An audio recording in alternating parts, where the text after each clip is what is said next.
Esta cápsula tiene que comentar las características de las formas simples, es decir, esos tipos de literatura que circulan entre el mundo popular y coexisten con la literatura formal.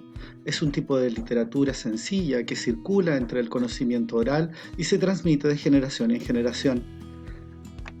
Joly la ha definido, afirma de la existencia de varios tipos, entre ellos el cuento de hadas, que es uno de los más conocidos, o el cuento fantástico popular en Europa y más difundido en Europa a partir del siglo XIX y especialmente a partir de la influencia del romanticismo. Joles afirma la existencia de un tipo de cuento de hadas que es forma simple y la describe no sin cierta vaguedad como forma que pretende narrar una situación o un suceso de significado intenso, narrado de manera que nos transmita la impresión de un acontecimiento real y de tal modo que el suceso nos parezca más importante que las personas que lo viven. Es decir, el relato, el acontecimiento, las acciones son las que guían el relato, más que las personas o los hitos. Y esto va a permitir esta capacidad de relación oral que tiene el cuento fantástico. Además, en el cuento de las hadas destaca la manipulación fantástica de una realidad presentada, siendo esto un rasgo tipificador de la breve narración. Estas narraciones orales principalmente se presentan en ambientes exóticos y una de las repercusiones de lo fantástico es el frecuente exotismo en el espacio y en el tiempo. En segundo lugar, lo fantástico se refleja en las figuras del cuento, como se vislumbra ya en la propia designación de la forma, por lo menos en español, cuento de hadas, en francés, conte de fées, en inglés, fairy tale. No olvidemos tampoco los adversarios monstruosos y malévolos de la hada, las brujas y los enanos malvados, y también de los animales que hablan y actúan como hombres. Y ahí está los famosos el gato con botas, el lobo que confunde a la caperucita, etc.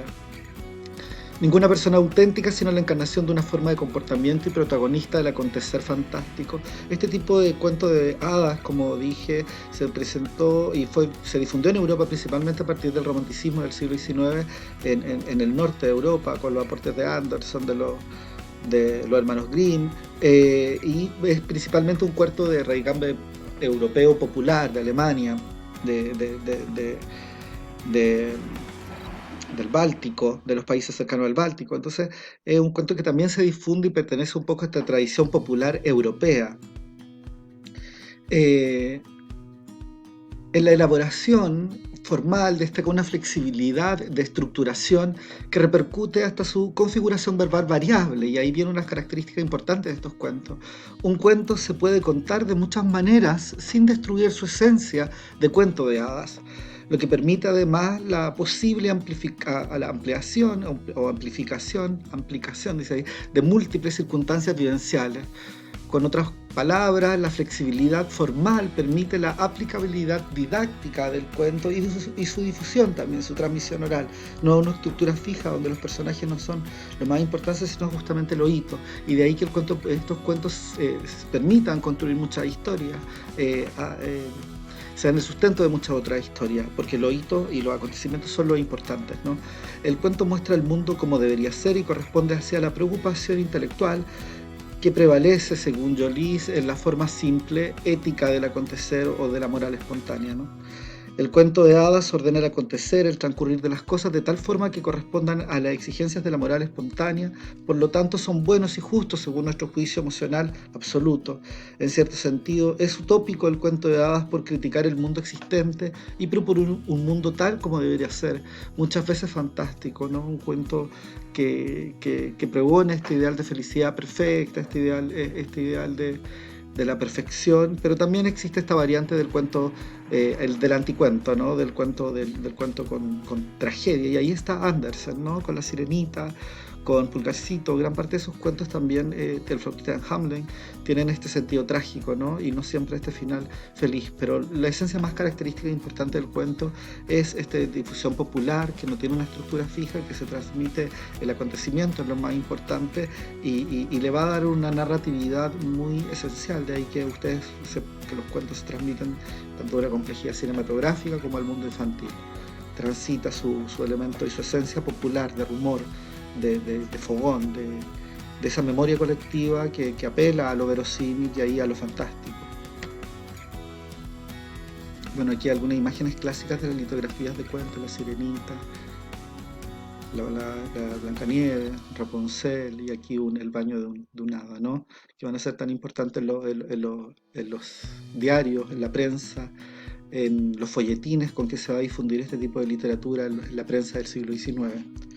Otra de las formas simples que también menciona Joliski, que fue muy difundida, es la leyenda vita, especialmente la geografía, que son leyendas de las vidas de santos, y cómo también esta leyenda se transmite como un ejemplo de vida a través de la oralidad, de generación en generación.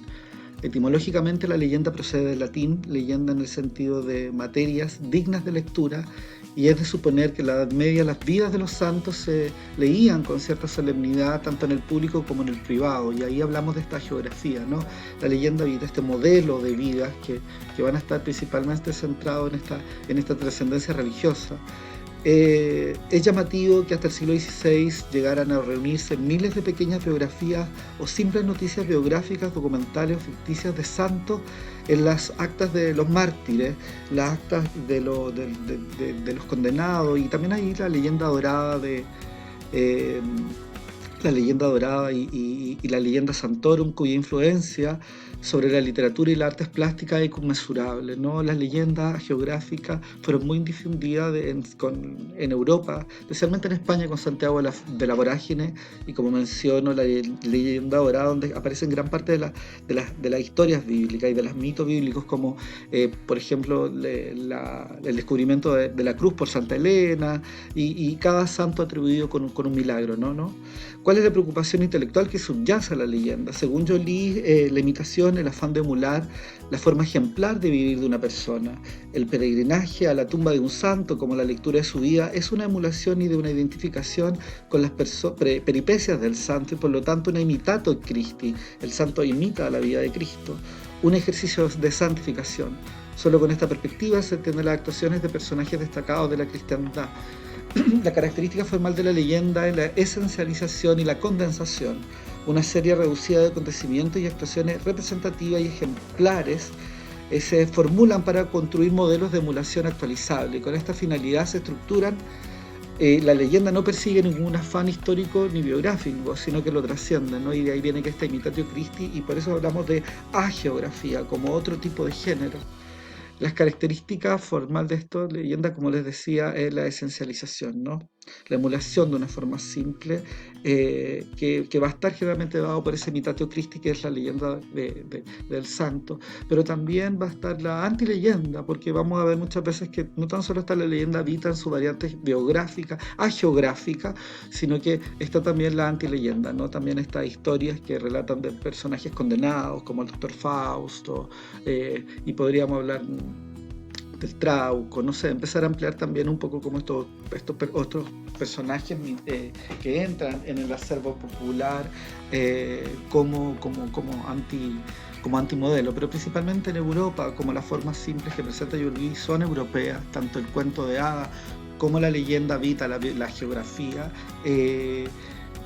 fueron un tipo de lecturas muy dadas por el marco cultural previamente de Europa, y en este caso del catolicismo. En la América Latina hubo un impacto también, porque América Latina es católica, y ahí hubo una circulación de textos muy importantes, que fue una colección de una editorial mexicana que circuló a principios del siglo XX, desde 1954 en adelante, y que se llamó Vida de Ejemplares. Vida de Ejemplares tuvo una circulación potente por muchos países de Hispanoamérica, con 416 números, donde se presentan vidas del cristianismo, vidas de mártires, y ahí podemos ver que este conocimiento se difundió como un conocimiento popular a través de la revista.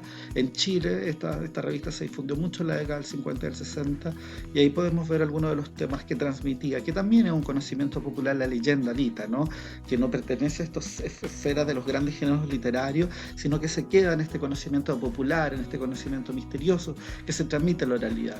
Y ahí podemos ver la vida de Santa María de Francisca de las Cinco Llagas, la vida de Santa Rosa de Lima, de Santa Perpetua, y seguramente muchos otros santos que aparecen en esta colección. Yo acá les dejo un link donde ustedes pueden buscar, pueden hacer un clic y llegar a una página donde pueden encontrar gran parte de los números de la colección que se pueden observar hoy día por digital, están digitalizados y de acceso open access. Es interesante conocer un poco de la geografía de Leyenda Vita, especialmente porque circula en este mundo de la memoria religiosa, como insisto, en el marco europeo, pero también hoy día en América Latina pertenece al conocimiento del mundo popular, ¿no? Saber quién es Santa Rosa de Lima, seguramente ustedes conocen los milagros de Santa Teresa de los Andes, o del Padre Hurtado, o, o de la Virgen del Carmen, y así quizá otras vidas ejemplares que puedan ustedes querer indagar. Incluso también el cristianismo ha introducido a maestros como Gandhi, Osho, que son también personalidades del mundo espiritual que la gente busca como modelo. Krishna, podríamos decir que están en esta categoría de las vidas ejemplares, que son modelos que el mundo popular busca para poder encontrar explicación en la vida, especialmente siendo émulo de un personaje humano, ¿no? Como es Siddhartha, como es Osho, como es Santa Rosa de Lima.